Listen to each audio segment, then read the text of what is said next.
ಬೆಳಿಗ್ಗೆ 5 ಗಂಟೆ ಆಗೈತೆ ಟೈಮು. ಎದ್ದಿದ್ದೇ ಒಳ್ಳೇದಾಯಿತು, ಇಲ್ಲಾಂದರೆ ಎಲ್ಲರೂ ಎದ್ದಿದ್ದಾರೆ ಆವಾಗಲೇ. ಚಿನ್ನಿ 8 ಗಂಟೆ ಆಗೈತೆ ನಮ್ಮ ಟೈಮು ಅಲ್ವಾ ಚಿನ್ನಿ? 8:15 ಅಜ್ಜಿ. ಇವರೇನು 5 ಗಂಟೆ ಆಗಿದ್ರೆ 8 ಗಂಟೆ ಅಂತ ಒಬ್ಬರು, 8:15 ಅಂತ ಒಬ್ಬರು ಹೆಂಗೆ ಮಾತಾಡ್ಕೊತಾ ಇದ್ದಾರಲ್ಲ. ಓ, ನಾನು 5 ಗಂಟೆಗೆ ಎದ್ದಿದ್ದೀನಿ ಅಂತ. ಇನ್ನೂ ಬೇಗ ಎದ್ದೊಳ್ಬೇಕಾಗಿತ್ತೇನೋ. ಕಸ ಗುಡಿಸೋಣ, ಪರ್ಕೆ ಎಲ್ಲೈತೋ ನೋಡೋಣ. ಇಲ್ಲೆಲ್ಲೂ ಇಲ್ವಲ್ಲ ಪರ್ಕೆ.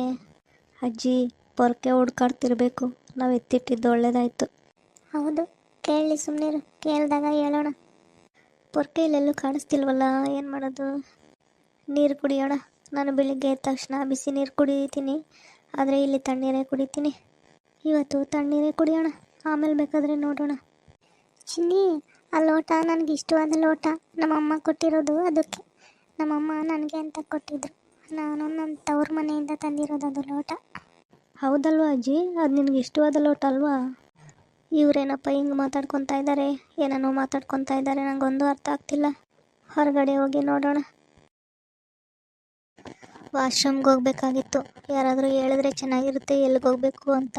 ನನಗೆ ಗೊತ್ತಿಲ್ಲ, ಏನೂ ಇಲ್ಲ, ಎಲ್ಲಿಗೆ ಹೋಗ್ಬೇಕು ನಾನೇ ಕೇಳೋದಕ್ಕೆ ನನಗೊಂಥರ ಮುಜುಗರ ಮತ್ತು ಭಯ ಆಗ್ತಿದೆ.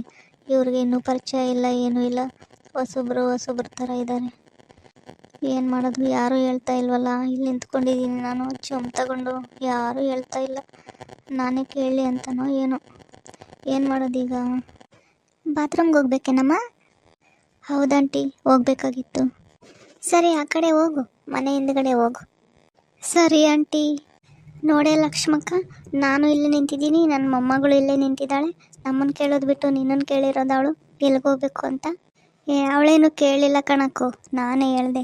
ಚೊಮ್ ತಗೊಂಡು ನಿಂತಿದ್ಲ, ಹೋಗ್ಬೇಕೇನಮ್ಮ ಅಂದರೆ ಹೌದು ಅಂದ್ಲು. ಅದಕ್ಕೆ ಆ ಕಡೆ ಹೋಗು ಅಂದೆ ಅಷ್ಟೇ. ಅವಳೇ ಕೇಳೋಳು, ನೀನೇ ಕೇಳಿದೆ. ಹಂಗೆಲ್ಲ ಇದು ಮಾಡಬಾರ್ದು, ಫಸ್ಟಲ್ಲೇ ಬಿಟ್ಕೊಡ್ಬಾರ್ದು ನಾವು. ಸರಿ ಬಿಡಕ್ಕೋ. ಅಲ್ಲಿ ಮಲ್ಲಿಗೆ ಗಿಡ ಐತೆ, ಹೂವು ಬಿಟ್ಟಿದ್ದಾವೆ.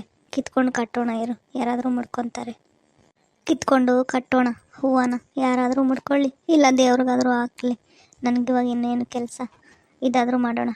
ಅಜ್ಜಿ, ಆ ಮಲ್ಲಿಗೆ ಗಿಡನ ನಾನಲ್ವಾ ನರ್ಸರಿಯಿಂದ ತಂದು 25 ರೂಪಾಯಿ ಕೊಟ್ಟು ನರ್ಸರಿಯಿಂದ ತಂದು ಹಾಕಿರೋದು, ಬೆಳೆಸಿರೋದು, ನೀರೆಲ್ಲ ಹಾಕ್ಬಿಟ್ಟು. ಇವಾಗ ಎಷ್ಟು ದೊಡ್ಡದಾಗೈತಲ್ಲ, ಎಷ್ಟೊಂದು ಹೂವು ಬಿಟ್ಟೈತೆ. ನಾನೇ ಹಾಕಿರೋದು. ಹೌದು ಕಣಮ್ಮ, ನೀನೇ ನೀರು ಹಾಕಿ ಬೆಳೆಸಿರೋದು, ಇಷ್ಟು ದೊಡ್ಡದು ಮಾಡಿರೋದು. ಇವರೇನು ಏನು ಮುಟ್ಟಕ್ಕೆ ಬಿಡ್ತಾ ಇಲ್ವಲ್ಲ ನನ್ನನ್ನು. ಅವ್ರನ್ನ ಕೇಳಿ ಮುಟ್ಟಬೇಕಾಗಿತ್ತೇನೋ, ಏನೋ ನೋಡೋಣ ಇರು. ಓಕೆ ವೀಕ್ಷಕರೇ, ಯಾರಿಗೆಲ್ಲ ಈ ಥರ ಅನುಭವ ಆಗಿದೆ ಅಂತ ಕಮೆಂಟ್ ಮೂಲಕ ತಿಳಿಸಿ. ಈ ಥರ ಸಮಸ್ಯೆ ಇದ್ದಾಗ ನಾವೇ ಬುದ್ಧಿವಂತಿಕೆಯಿಂದ ಸಾಲ್ವ್ ಮಾಡ್ಕೋಬೇಕು. ಈ ಥರದ್ದೆಲ್ಲ ನಾವು ತವ್ರ ಮನೆಯಲ್ಲಿ ಹೇಳೋಕ್ಕೂ ಆಗಲ್ಲ, ಗಂಡನಿಗೆ ಹೇಳೋಕ್ಕೂ ಆಗಲ್ಲ, ನಾವು ಜಗಳ ಮಾಡೋದಕ್ಕೂ ಆಗಲ್ಲ. ನಾವೇ ಬುದ್ಧಿವಂತಿಕೆಯಿಂದ ನಿಧಾನವಾಗಿ ಮಾತಾಡಿಕೊಂಡು ಸಾಲ್ವ್ ಮಾಡ್ಕೋಬೇಕಾಗುತ್ತೆ. ಓಕೆ ವೀಕ್ಷಕರೇ, ಈ ವಿಡಿಯೋ ನಿಮಗೆ ಇಷ್ಟ ಆಗಿದರೆ ಲೈಕ್ ಮಾಡಿ, ಶೇರ್ ಮಾಡಿ, ಸಬ್ಸ್ಕ್ರೈಬ್ ಮಾಡ್ಕೊಂಡು ನೋಡಿ. ಥ್ಯಾಂಕ್ ಯು, ಧನ್ಯವಾದಗಳು.